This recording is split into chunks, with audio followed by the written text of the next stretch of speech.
धइला हुनु करिया हम बने गोर मरद मिलता करिया सुन अरे पढ़ के नाज ले तू धइला हुनु करिया हम बने गोर मरद मिलता करिया टिकट काटेला स्टेशन में हमारे टिकट काटी का सारा तो कही दे रहलू रिलेशन में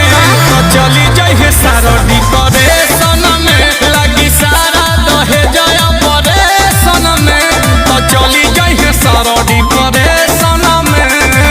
हे लगी पानी चढ़े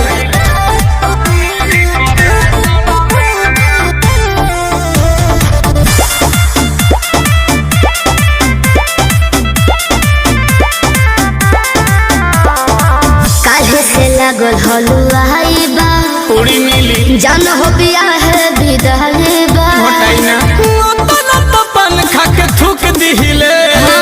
जितना की ओकर कमाई बा चुप रह खाली ऐसे ही बोल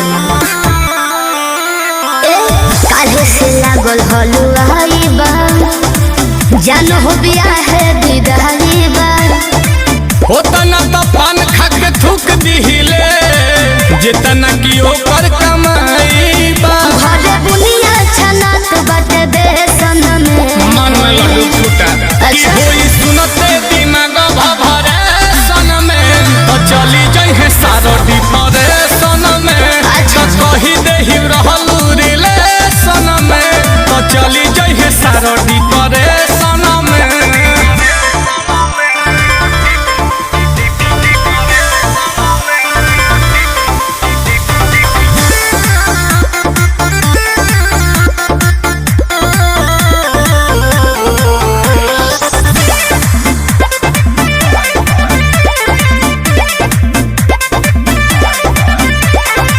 प्यार नहीं भइल मुकम्मल हो छोटा तारा रे नील कमल हो जे तू के जरी तो हे ठेके न दे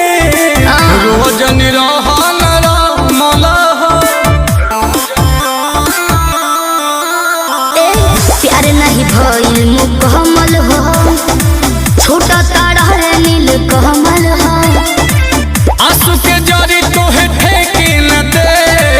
रोज निरहन रमल हो बड़ी खर्चा हो खता डेकोरेशन में